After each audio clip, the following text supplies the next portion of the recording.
Umabot sa mahigit 4 na milyong pisong halaga ng marijuana ang nadiskubre ng Kalinga PNP sa Tinglayan, Kalinga. Nariyan si Pacho Woman Jesly Sabado para sa detalye ng balita.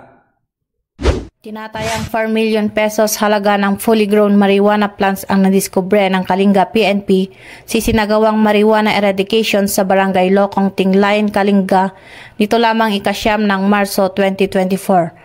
Natuklasan ng mga operatiba ang humigit kumulang 20,000 pirasong fully grown marijuana plants na nakatanim sa land area na may tinatayang sukat na 2,000 square meter na nagkakahalaga ng 4 million pesos standard drug price. Kaagad namang binunot at sinunog ng operatiba ang nadiskubreng marijuana plants sa mismong lugar ng taniman. Mula dito sa La Trinidad, Benguet, ako ang iyong PNN correspondent, Patrol Woman Sabado, alagad ng batas, taga-taguyod ng Balitang Pulis.